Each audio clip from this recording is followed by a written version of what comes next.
আমার আজকের রেসিপি সুজির রসবড়া। এই মিষ্টিটা দেখতে শুধু সুন্দর না, খেতেও অনেক মজার। অতিথি আপ্যায়নে অল্প সময়ে বানাতে পারবেন, আপনার ডাইনিং টেবিলের সৌন্দর্য বাড়িয়ে দিবে দ্বিগুণ। আর এই মিষ্টিতে আপনাকে কোনো রকম বেকিং পাউডার বা বেকিং সোডা ব্যবহার করতে হবে না, খুব ইজিভাবে বানানো হয়ে যায়। আশা করছি মিষ্টির রেসিপিটি ভালো লাগবে সবার কাছে। মিষ্টি তৈরি করার জন্য চুলায় প্যান বসিয়ে 1 টেবিল চামচ দিয়ে নিচ্ছি ঘি, হাফ কাপ দিয়ে দিচ্ছি সুজি। তারপর ঘিয়ের সাথে এই হাফ কাপ সুজি একটু সময় নিয়ে ভাজতে হবে। এই সময় চুলার আঁচটা একদম কমিয়ে রাখতে হবে। অল্প আঁচে না ভাজলে কিন্তু সুজি আবার নিচে দিয়ে পুড়ে যেতে পারে। সুজিটা যখন ভাজা হয়ে গেছে, এখানে 1 কাপ দিয়ে দিচ্ছি লিকুইড মিল্ক। তারপর অনবরত নেড়ে নিচ্ছি। এ সময় কিন্তু নাড়া বন্ধ করা যাবে না, কারণ সুজিটা খুব তাড়াতাড়ি ঘন হয়ে যাবে। 1 কাপ লিকুইড মিল্ক পুরোটাই আমি দিয়ে দিয়েছি। তারপর অনবরত নেড়ে চেড়ে মিশিয়ে নিচ্ছি। আর কিছুক্ষণ পরেই দেখা যাবে যে সুজির এই মিশ্রণটা অনেকটা ডোয়ের মতো হয়ে গেছে। ঠিক এ পর্যায়ে চুলা থেকে নামিয়ে নিতে হবে। চুলা থেকে নামিয়ে একটা প্লেটে নিয়ে নিচ্ছি। তারপর এখানে দিয়ে দিচ্ছি 2 টেবিল চামচ পাউডার মিল্ক। পাউডার মিল্কটা দেওয়ার পর খুব ভালো করে সুজির এই ডোয়ের সাথে মিশিয়ে নিতে হবে।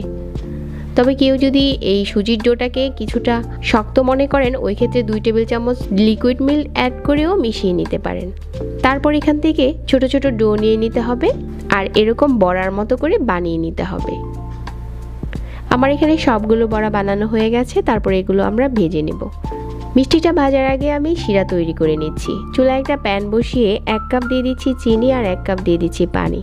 3টার মতো দিয়ে দিচ্ছি এলাচ। তারপর ফুটিয়ে নিচ্ছি। একটু সময় নিয়ে জাল করে নেবেন, তাহলে এই শিরাটা কিছুটা ঘন হয়ে আসবে। খুব বেশি সময় জাল করতে হবে না, 2 থেকে 3 মিনিট জাল করলেই হয়ে যাবে। তো আমাদের শিরা এখন তৈরি হয়ে গেছে। তো এখন মিষ্টি ভেজে নেওয়ার পালা।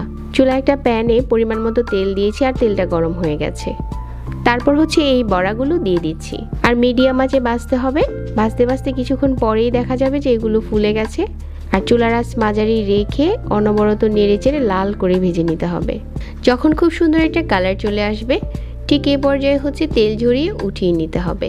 তো এগুলো আমি তেল থেকে উঠিয়ে সাথে সাথে শিরাতে দিয়ে দিচ্ছি। আমাদের শিরাটা কিন্তু এখন কুসুম গরম আছে, খুব বেশি গরম না। এই কুসুম গরম শিরার মাঝে সবগুলো সুজির বড়া দিয়ে দিতে হবে। তারপর শিরাতে এপাশ ওপাশ করে ঘুরিয়ে দিতে হবে আর রেস্টে দিয়ে দিতে হবে 1 ঘন্টার জন্য। এখন ঢাকনা দিয়ে ঢেকে রেস্টে দিয়ে দিচ্ছি 1 ঘন্টার জন্য।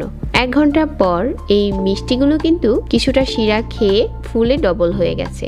তবে যদি আপনার হাতে সময় বেশি থাকে, তাহলে আরও বেশি সময়ের জন্য রেস্টে দিয়ে দিতে পারেন, তাহলে আরও বেশি তুলতুলে হয়ে যাবে।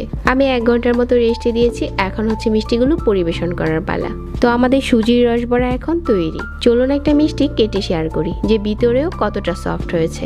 সহজ কিছু উপকরণে বাসায় তৈরি করতে পারেন এই সুজির রসবড়াটি।